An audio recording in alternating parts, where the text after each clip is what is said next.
지금부터 5월 셋째 주 삼성교회 초등부 예배를 시작하도록 하겠습니다. 자, 우리 손 모으고 기도함으로 예배 시작합니다. 하나님 아버지 감사합니다. 하나님께서 은혜 주셔서 우리가 내 할 일을 내가 하고 싶은 것을 하다가 이 시간 잠시 멈추고 하나님을 기억하며 하나님을 예배하기 위해 잠시 시간을 구별합니다. 하나님, 이 시간 우리가 함께 모여 예배하지 못하고 이렇게 영상으로 함께 하지만 하나님을 기억하고 하나님을 찬송하고 하나님을 예배하는 마음과 영혼을 더해 주시옵소서. 이 모든 것 예수님 이름으로 기도합니다. 아멘. 자, 우리 사도신경으로 우리 내 신앙을 우리 같이 고백하도록 하겠습니다. 자, 여러분은 아버지 하나님을 믿습니까? 전능하사 천지를 만드신 하나님 아버지를 내가 믿사오며, 여러분은 하나님의 아들이신 예수 그리스도를 믿습니까? 그 외아들 우리 주 예수 그리스도를 믿사오니 이는 성령으로 잉태하사 동정녀 마리아에게 나시고 본디오 빌라도에게 고난을 받으사 십자가에 못 박혀 죽으시고 장사한 지 사흘 만에 죽은 자 가운데서 다시 살아나시며 하늘에 오르사 전능하신 하나님 우편에 앉아 계시다가 저리로서 산 자와 죽은 자를 심판하러 오시리라.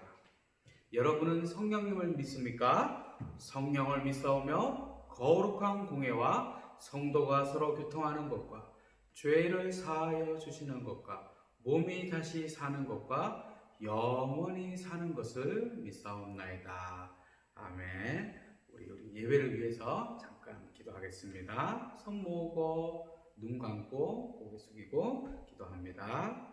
사랑의 하나님 감사합니다. 오늘도 우리 하나님께 기도하고 예배하게 하시니 참으로 감사합니다. 하나님, 코로나19로 인하여서 너무나 긴 시간 우리들이 예배하지 못하고 교회에 나오지 못합니다. 하나님, 하루빨리 교회에 나와서 예배하기를 저희들 소원합니다.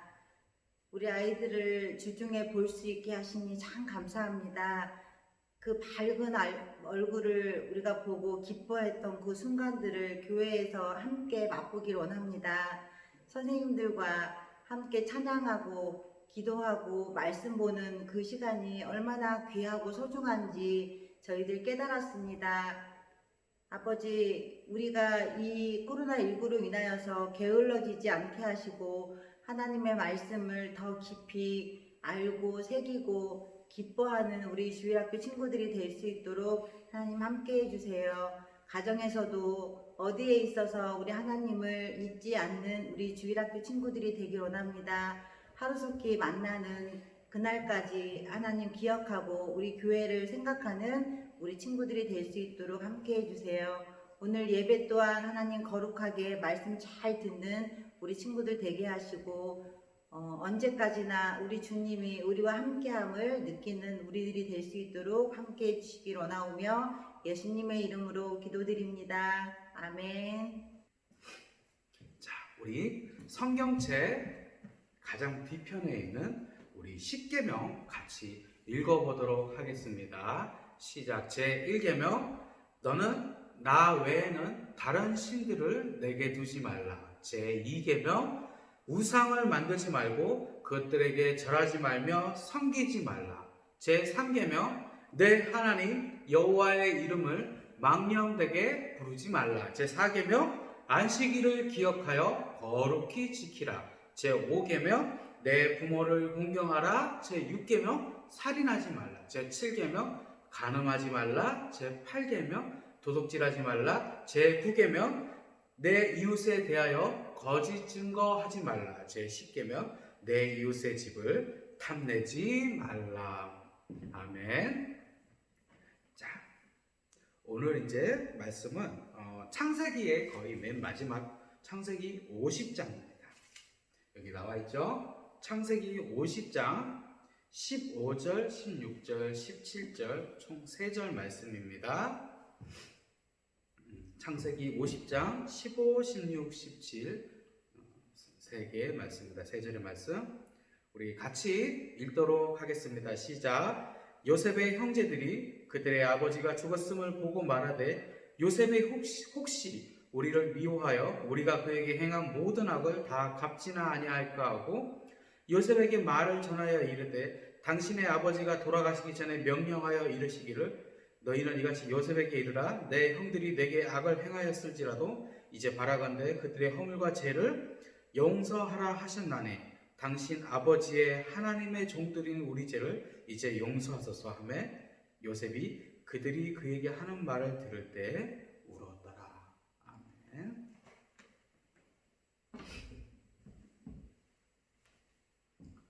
자, 오늘 말씀은 요셉의 꿈이 이루어졌어요 라는 제목입니다. 우리 지난주에 우리 누구에 대해서 공부했나요? 지난주는 야곱의 11번째 아들인 요셉에 대해서 우리가 생각했습니다. 요셉은 어떤 사람이었죠? 성경에 나오는 많은 사람들 중에서도 정말 다양한 경험을 했던 사람입니다. 요셉이 어떤 인생을 경험했죠? 여러분들처럼 어렸을 때는 아버지의 사랑받는 아들이었어요. 아버지 야곱이 요셉에게만 채색 옷을 멋진 색깔로 염색이 된 이쁜 옷을 사줬다고 성경에 되어 있습니다.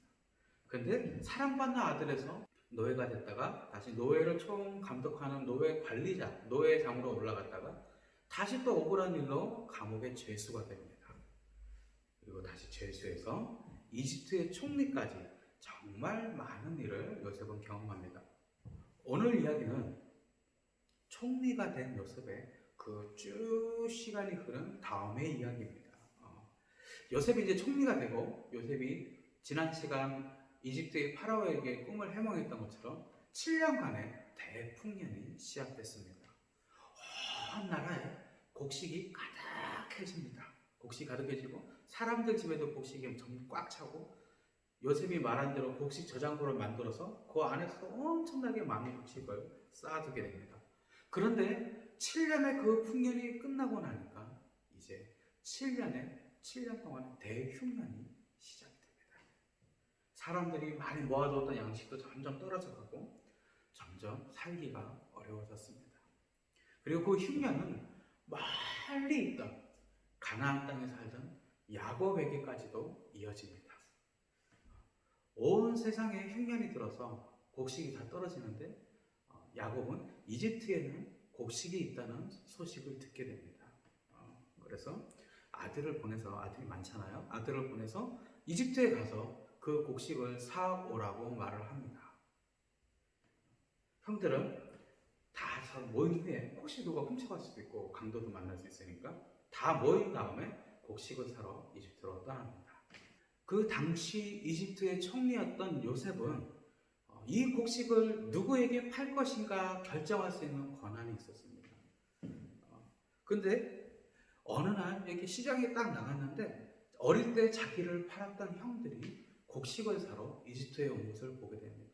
요셉은 워낙 어릴 때 여러 번 만날 때 노예로 끌려가서 오랜 10여년 세월이 오랜 시간이 흘렀기 때문에 요셉은 딱 보자마자 그 형들이다 라고 알았지만 형들은 요셉을 봤을 때 자기들이 봤을 때는 꼬마 요셉이었는데 지금은 나이가 많은 애굽의 총리니까 설마 요셉이라고는 전혀 생각하지 못했습니다.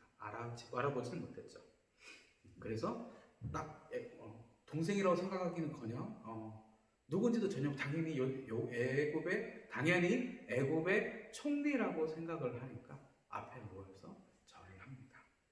요셉이 어릴 때 꾸었던 형들의 곡식단에 일어서 자기 곡식단에게 절을 했던 그 꿈이 그대로 이루어진 거죠. 요셉은 형들에게 말합니다. 너희는 누구냐? 내 생각에 너희는 정탐꾼이다.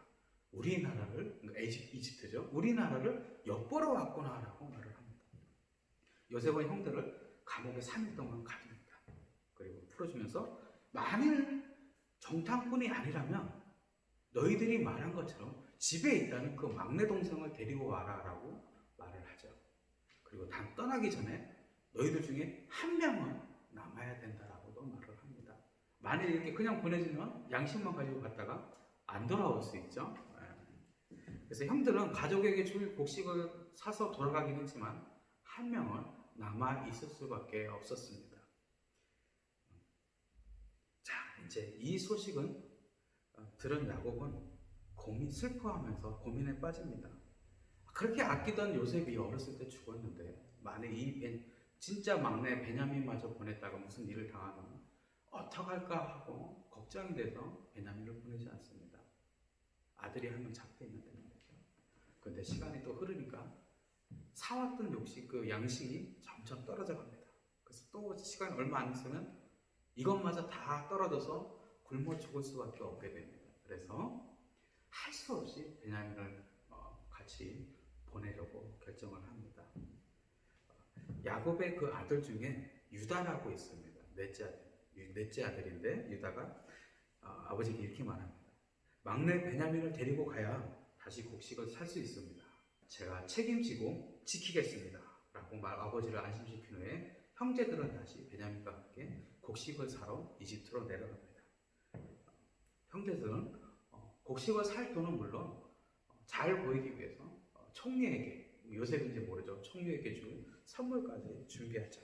형들이 찾아오자 이제 요셉은 자기 집으로 불러 맛있는 식사를 대접합니다. 그리고 식사를 다 마친 후에 주위에 있던 이집트 하인들을, 총리 하인이죠, 다 옆으로 멀리 나가게 한 다음에 형들에게 말합니다. 형들, 내가 바로 요셉입니다. 형들이 나를 이집트에 팔았지만 두려워하지 마세요. 이 흉년이 찾아왔을 때 여러분들의 생명을 구하기 위해 하나님께서 나를 먼저 보내셨습니다. 라고 말을 합니다. 요셉은 형들에게 집으로 돌아가서 가족과 모든 재산을 다 가지고 이집트로 건너오라고 말을 합니다.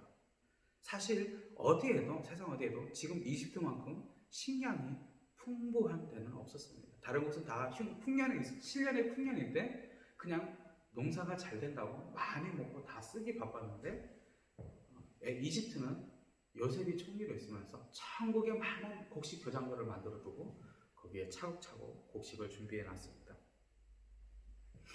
야곱은 죽은 줄로만 알았던 요셉이 살아있고 이집트의 총리라는 것이 믿어지지 않았습니다.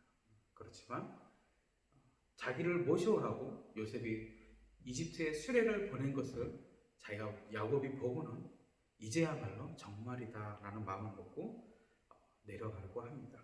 그리고 이집트로 떠나가는 떠나가는 날 하나님께서 야곱에게 말씀하십니다. 나는 내 하나님, 곧 내 아버지의 하나님이다. 이집트로 내려가는 것을 두려워하지 말라. 거기서 내 자손은 큰 나라로 만들어 줄 것이다. 내가 너와 같이 이집트로 내려갈 것이며 반드시 다시 데리고 나올 것이다. 하나님께서는 요셉이 이집트에서 총리가 되어서 아버지 야곱을 부르는 일이 그냥 우연히 아닌 하나님의 계획과 뜻이었음을 말씀하십니다. 야곱의 가족은 모두 이집트로 갔고 다시 요셉을 본 야곱은 끌어안고 엉엉 웁니다. 여러분 만날 때 노예로 끌려갔으니까 거의 목사님 생각 최소한 30년, 40년 정도는 야곱과 요셉이 서로 만나지 못했을 것이라고 생각을 합니다. 너무나 반가웠겠죠? 이집트에 가서 요셉의 도움으로 이집트에서 살게 된 야곱은 요셉도 만나고 요셉의 또 두 아들까지 다 보고 손자죠. 그러니까 보고 편안한 마음으로 시간이 흘러서 죽게 됩니다. 하지만 이제 아버지 야곱이 죽고 나니까 걱정하던 사람들이 있었습니다. 바로 우리가 오늘 읽었던 말씀에 나오는 내용입니다. 요셉의 형들이죠. 형들은 지금까지는 아버지 야곱이 계시니까 요셉이 불만이 있더라도 아버지 때문에 입을 다물고 조용히 있었지만 이제 아버지까지 돌아가셨으니 만일 요셉이 자기가 어렸을 때 자기 형들이 노예로 팔아서 노예로 이집트로 끌려가서 고생하고 모함으로 감옥까지 갇히고 했던 일들을 그리고 형들이 또 많이 지어갖고 때리기도 했죠. 그걸 만일 복수하면 어떡하지라고 형들은 걱정하기 시작합니다. 사실 요셉 입장에서는 충분히 그럴 수 있죠. 내가 아버지 때문에 참았는데 형들 준비됐어? 이러면서 달려들 수 있죠. 근데 요셉은 복수할 마음이 전혀 없었습니다. 사실 복수하려고 했다면 요셉이 이집트의 왕 다음에 가장 높은 사람이었는데 사실상 신하들 중에 최고 높은 위치였는데 어떤 방법을 통해서라도 형들에게 복수할 수 있었죠. 근데 요셉은 군사를 보내지 않고 형들에게 직접 찾아가서 말을 합니다. 그 말이 19절에 있어요. 우리 19절 한번 볼까요? 요셉이 그들에게 이르되 두려워하지 마소서 내가 하나님을 대신하리이까. 요셉이 형들에게 말을 합니다. 내가 하나님을 대신하리이까. 여러분들이 이 말씀을 읽을 때는 그렇지 뭐 라고 이렇게 넘어갈 수 있어요. 그런데 조금 여러분들이 나이가 더 들고 요셉을 생각을 해보면 요셉이 참 이 말을 하는 게 쉽지 않았을 겁니다. 아버지는 나를 그렇게 사랑했는데 괜히 이유도 없이 아버지가 자기를 사랑한다, 좋아한다는 이유만으로 형들은 자기를 미워하고 노예로 팔고 그 일로 인해서 수십 년간은 요셉은 많은 고생을 합니다. 노예가 말이 좋아서 노예지 쉽게 우리는 지금 노예가 없잖아요. 그죠? 노예가 없으니까 그런 걸 잘 모르지만 옛날의 노예들은 정말 사람이 아니었습니다. 그 고생을 그냥 요셉이 노예로 있었다라고 표현을 하지만 요셉은 형들 때문에 정말 말하지 못하는 많은 고통과 힘든 것을 느꼈을 겁니다. 아마 너무 힘들고 서러워서 울면서 잠을 잤던 경우도 많이 있었을 겁니다.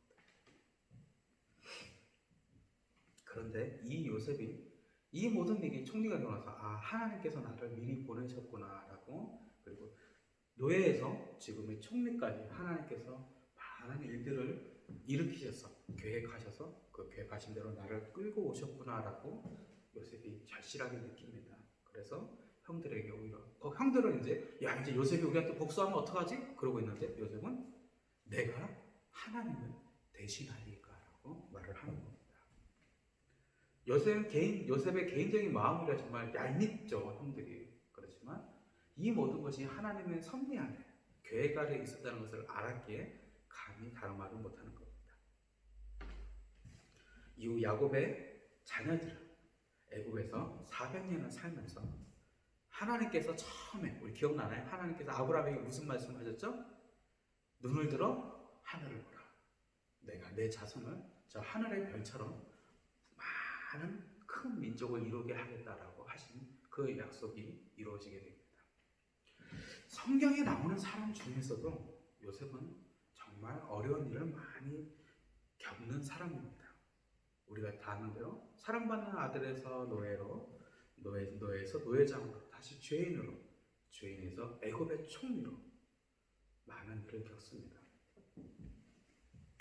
우리는 기분이 좋을 때면 나는 하나님을 믿어요 라고 말을 하지만 사실 내가 짜증나거나 하나님 일이 내가 원하는 일이 제대로 안 되거나 힘들면 하나님이 어디 있어? 내가 이렇게 어려움을 겪는 게 하나님 뜻이야? 말도 안 돼. 그러면서 하나님을 모르는 척하는 경우도 잊어버리려고 무시하는 행동도 할 수가 있습니다. 그렇지만 요셉은 달랐습니다. 노예로 살면서도 하나님을 기억하며 바르게 행동합니다. 그리고 총리가 돼서 내 마음대로 다 할 수 있을 것 같아요. 내가 손가락 한 번만 딱 야 이리 와봐 그럼 사람들이 쫙 몰려올 건데 내가 다 내 마음대로 할 수 있을 것 같은데 그때 요셉은 내 마음대로 하지 않고 똑같이 하나님의 뜻대로 행동합니다. 왜냐하면 우리 하나님은 우리 사람의 실수까지도 작은 행동까지도 죄악까지도 하나님이 바라시는 선한 뜻으로 이끌어 가시는 분이기 때문입니다. 여러분들도 요셉처럼 잘못과 실수까지도 말과 행동까지도 다 하나님께서 원하시는 선한 것으로 바꾸시는 하나님을 늘 기억하기 바랍니다. 내가 기분 좋을 때도 때로는 내가 힘들고 기분 나쁠 때도 여러분들의 기분과 생각에 상관없이 하나님은 전능하신 하나님은 언제나 그 자리에 늘 계십니다. 여러분들이 그 하나님의 뜻대로 매일매일 살려고 노력하면 하나님은 요셉께 허락하셨던 형통함을 반드시 여러분에게도 허락하실 것입니다. 형통함이란 어떤 것이라고 그랬죠? 하나님께서 하나님의 자녀에게 있는 형통함이란 내가 하는 일이 다 잘 되는 것고 그렇게 원하는 것이 다 이루어지는 것이 아니라 내가 기분이 좋을 때도 때로는 기분이 어렵고 나쁠 때도 내가 어디에 처하든지 언제나 하나님께서 나를 바라보시고 하나님께서 나를 꽉 붙잡고 인도해 가시는 것을 말합니다. 여러분들에게도 하나님이 허락하셨고 하나님이 요셉에게 허락하셨던 그런 형통함이 여러분에게도 있기를 바랍니다. 기도하고 주기도문으로 예배를 마치도록 하겠습니다. 하나님 아버지 감사합니다. 하나님 우리가 짧은 시간 구별하여 하나님 요셉에 대해서 생각했습니다. 요셉이 많은 일들을 겪고 정말 어려울 때에도 그리고 총리가 돼서도 여전히 하나님을 기억하고 하나님 뜻대로 살아가는 것을 우리가 봅니다. 하나님 내 마음에도 내 영혼에도 그렇게 요셉처럼 은혜 주셔서 내가 즐겁든지 슬프든지 그 어느 때든지 하나님을 기억하고 하나님을 명심하고 하나님 뜻대로 살아가려고 노력하는 귀한 마음과 영혼을 내게도 주옵소서. 이 모든 것 예수님 이름으로 기도합니다. 아멘. 자, 우리 주기도문으로 예배를 마치도록 하겠습니다. 시작. 하늘에 계신 우리 아버지여, 이름이 거룩히 여김을 받으시오며 나라가 임하시오며 뜻이 하늘에서 이루어진 것 같이 땅에서도 이루어지이다. 오늘 우리에게 일용할 양식을 주시옵고 우리가 우리에게 죄 지은 자를 사하여 준 것 같이 우리 죄를 사하여 주시옵고 우리를 시험에 들게 하지 마시옵고 악에서 구하시옵소서. 나라와 권세와 영광이 아버지께 영원히 있사옵나이다. 아멘. 자, 예배를 마쳤습니다. 광고 말씀 있습니다. 친구들 안녕. 선생님들 부모님들 안녕하세요. 다시 만나서 반가워요. 우리가 5월 5일날 어린이주일날 선생님들이 각자 우리 친구들을 찾아가서 작은 선물을 드렸어요. 그동안 만나지 못했던 친구들하고 만나서 선생님들이 너무 좋아했고 또 여러분들 너무 좋아했다고 하더군요. 여러분들 우리가 곧 만나야 되는데 우리가 학교 정상화가 아직 되지 않아서 아마 우리가 계획하기로는 6월 첫 주 정도가 우리가 전체로 만날 수 있는 날일 것 같아요. 그때 다시 만날 때까지 여러분 건강에 잘 계시고 선생님들하고 자주 통화하시고 부모님 말씀 잘 듣고 잘 계시다가 다시 만나요. 건강하게 다시 만나요. 안녕.